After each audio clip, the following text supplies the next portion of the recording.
Does your 30-year-old shitbox have issues with charging? If so, this rectifier swap could be for you. If you have voltage sag or any issues with fans, temperatures, or sensors bugging out, this rectifier swap could be helpful. Alright, good day mates. I'm here doing the Cbr250rr rectifier swap. We're going from the old shunt-based rectifier to a new R1 rectifier. This rectifier is found on bikes like the R1, MT-010, MT-09. It's a MOSFET design, so it's should be better, should be cooler, should prevent voltage sag, and you should get better spark and charging characteristics overall. And the old ones generally go bad. I have this mounted up right now, but as you can see, I'm ready to depin this connector, and I'll show you how to put on the new one. All right, so besides taking off the side panels, the next step, what we're going to want to do is we're going to disconnect the battery, because we're going to be working on the harness. So I'm going to take my screwdriver, going to disconnect the positive and negative end of the battery.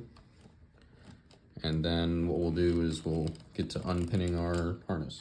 All right, with the battery out of the way, what I did is I unsheathed, I got rid of the electrical tape and just exposed more of the connector. So what I'm gonna do now is you can see the connector. In the back, there's these little tangs that hold the connector in place. What I'm gonna do is I'm gonna take my tool, gonna pop that up, and then I'm gonna pull on the individual wire to remove it. It should pull right out. If I get it in position. All right, we'll be right back. All right, if you insert it, you're gonna hear a little click.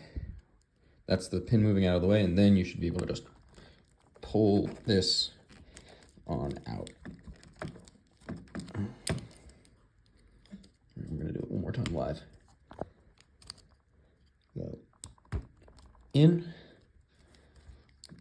pull out. It's that simple. We're gonna do it again. You can kind of see now, so this is cool. Go in, hear that little click, and we're gonna pull out.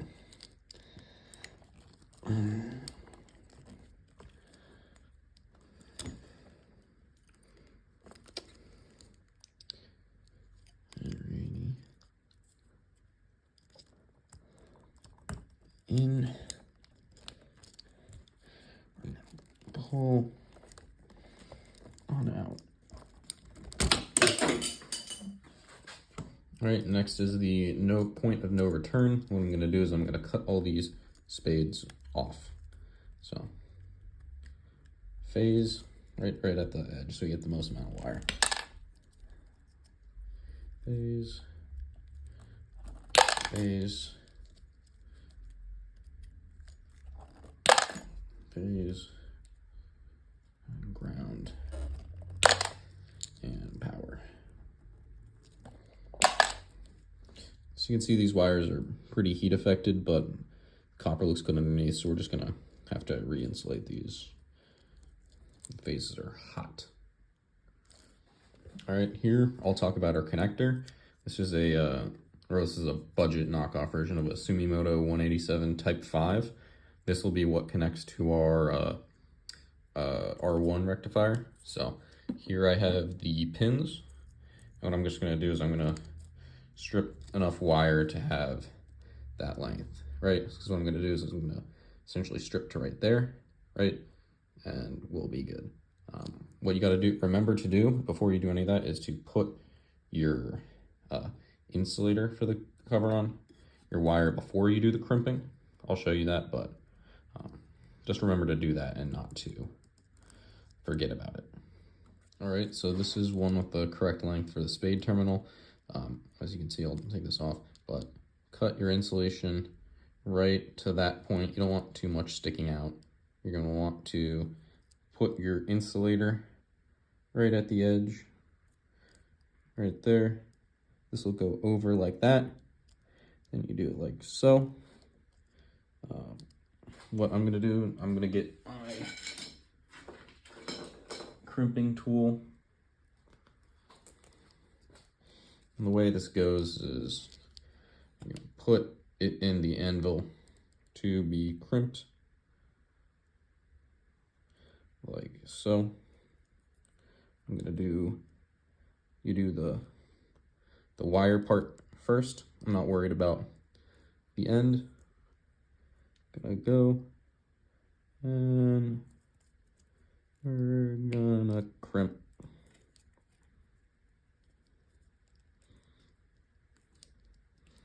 So the first one in. Look at that. We're gonna check. It's got good pull-out resistance. We just want that on there. And then what I'm gonna do, is I'm gonna use this. Make sure to put the wings in the anvil for the circle. And I'm gonna crimp the insulator boot. Boop.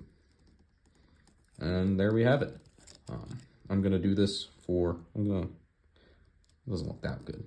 I guess it's all right. I'm gonna do this for every wire, and then I'll get back to you. All right, guys, so I'll post an image probably right now of how you pin out this connector. Hello, this is Future Chip. This is the pinout on the state of the rectifier side. So this is what the pins going into the rectifier looks like. So what we need to do is we need to mirror it for our connector. You will see why I have this little note in the future. I'll show you how to do the last one right now. So as you can see, so here I have all these wires right here, positive, A phase, negative, A phase. I'm gonna take my last one, gonna put it in the right orientation, which will be this side up. I wanna snake it in through here, through this one. Maybe I'll go around on the outside. So you push it in, and it goes in from the rear.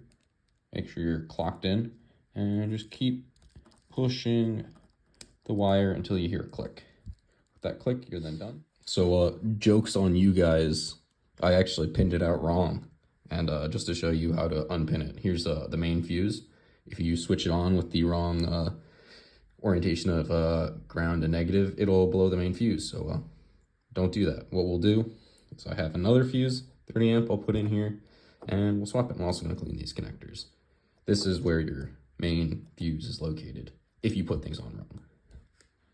But I did this for science, not because I'm wrong. So to unpin these, again, it should be very simple. What we're gonna do is we're gonna pull this little pin up on the Sumimoto connector, and we should be able to just firmly pull the wire out, like so. And it got a little bit of resistance because of the adhesives, or because of the waterproofing. So we're gonna do that again for this side. Pop this out. You see, guys, it's very easy to swap the pins on these. It takes almost no work at all. That's why we're doing it for fun.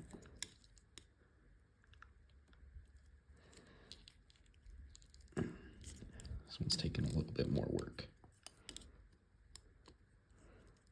Pop that up, and we pull. Come on.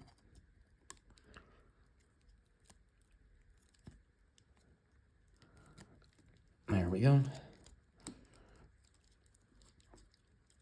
There we go. So what you actually do, if we're looking at it this way, this is how it should go, with the ground in here and the positive on this side. That's how it should go. Don't let anyone tell you otherwise. That's how it goes. All right, I'm gonna plug this in and redo everything. Put the battery back in, and I'll get back to you. All right, so final answer, I'm gonna put this O-ring right there in the bottom. Then I'm gonna snap this on, and yeah, we're gonna see how it goes.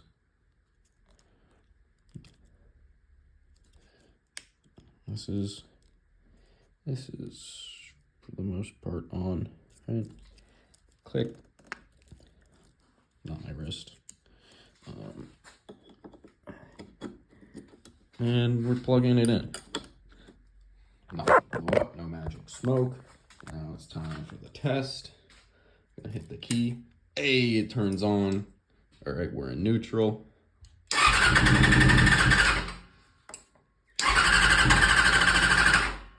I need to choke my bike, but so we're outside, we're running. I'm gonna put some voltage across it. As you can see, we're at idle. We're at a really awful idle, but I don't know if the video will pick this up, but we're at 14.29 volts. It's pretty good. I'm gonna leave this here, and we'll give her a little rev. Very close.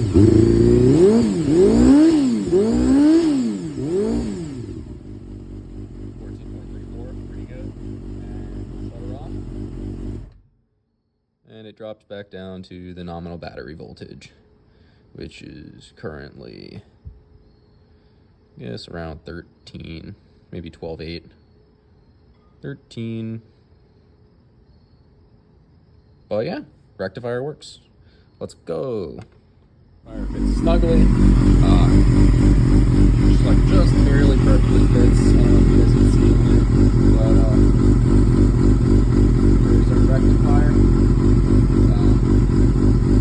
Yeah. Pretty much no sag on the lights.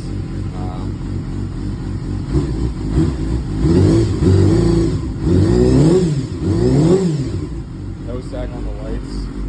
She's a bit cold because I haven't been using it. Yeah, that's it. All right, so I did a quick ride tonight. It's about 19C out. I drove about 30-40 kilometers. The rectifier was pretty, like, a little warm to the touch, not more than like a bath. So it works really well. And yeah.